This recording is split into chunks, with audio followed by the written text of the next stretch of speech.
Howdy, this is Marisa with Marisa Moments podcast, where I give you my real life stories and their healing translations. So let's just get straight into it. It was brought to my attention recently by Spirit, Winky Winky, that I done been through some stuff, y'all. I almost cussed, but I'm trying to do better. Anyway, so I've been through some serious stuff.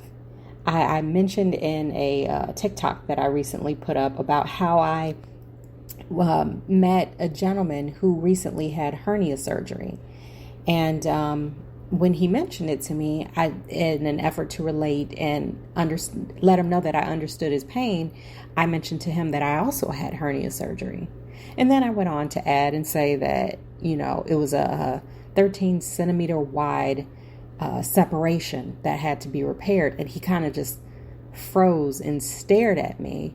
And I tried to reel it back in because I started to feel a little uncomfortable. I was like, oh, I don't want to steal his shine. Like, he's telling me about his recent surgery, and here I am, me tooing him to death. And so there was that. And then another recent event was someone mentioned traumatic brain injuries. And I went on ahead and me too'd him too. And I was like, wow, yeah, I remember when I got hit in the head with an Icebreak that fell from a 3-story building.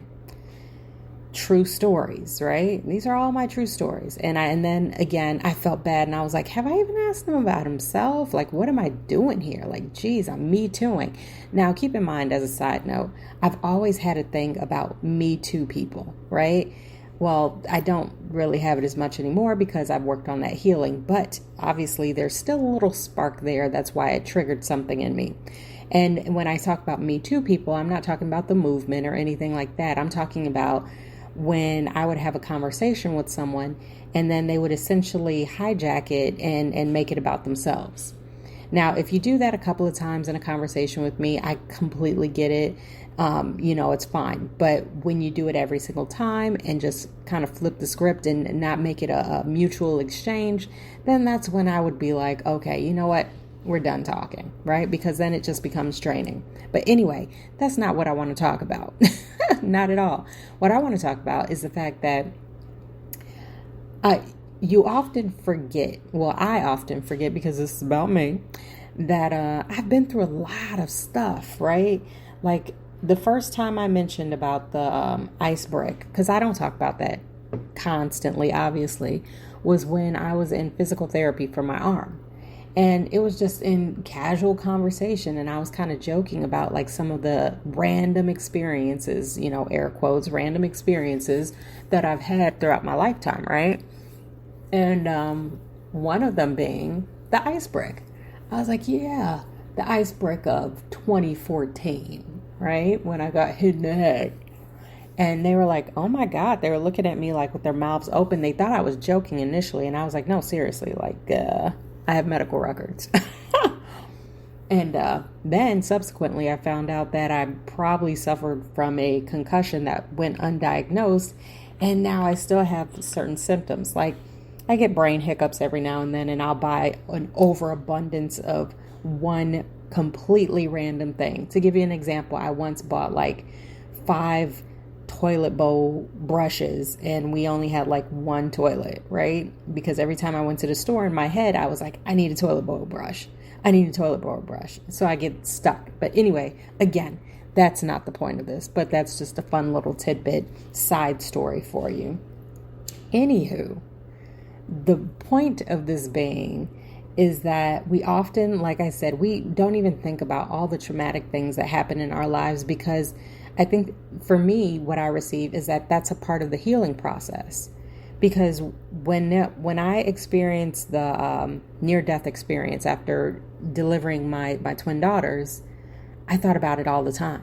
It played over and over and over. It was like I was always in that hospital, always in the emergent or in the surgery room or the OR or whatever it's called. Yeah, the OR. Boop. There we go.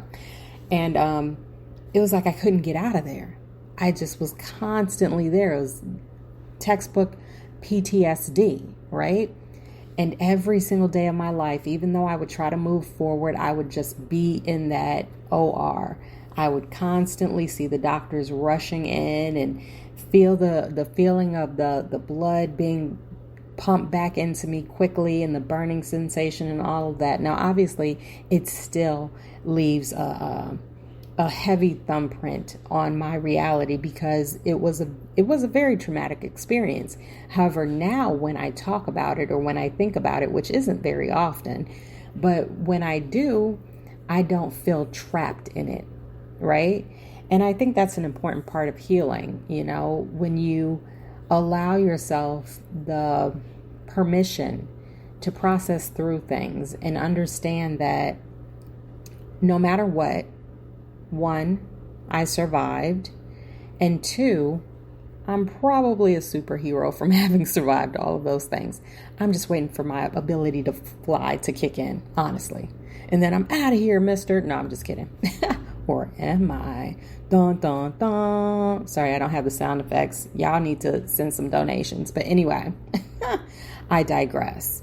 The bottom line to this bottom line is this.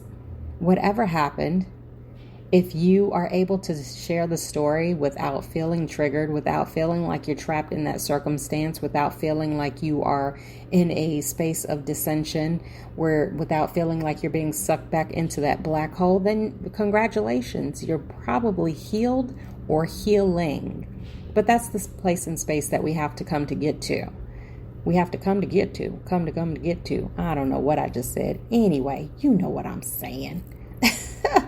Work on your healing, y'all. We've all been through many, many traumatic experiences throughout our life.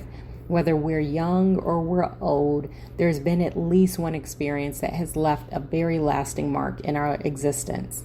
And sometimes there are people that will come into our lives that remind us of it, even if we've forgotten.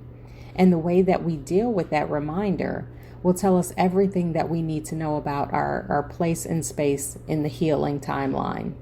And that's it. So if this message resonates, then that means it's for you. And if not, that's cool too. Just keep it pushing. Either way, I thank you for listening, and I wish you the very best day ever. Until next time, you know the vibes. Peace. Oh, and by the way, don't forget to check me out on all of social media. I'm basically everywhere you probably shouldn't be. And just remember, when you look me up, it's Marisa Moments, and that is Marisa with one S, not two, because there is only one me. And as I mentioned before, when spirit moves you, because I know that they will, go ahead and send a contribution. We're trying to make waves, create ripples, or whatever other metaphor you want to use. So basically, any contribution that I receive is put right back into the funding because, believe it or not, websites and messages and all of these things just don't pay for themselves, at least not quite yet. So until then, I could use a little assistance. So send in what you can. There's no amount that's too little or too much.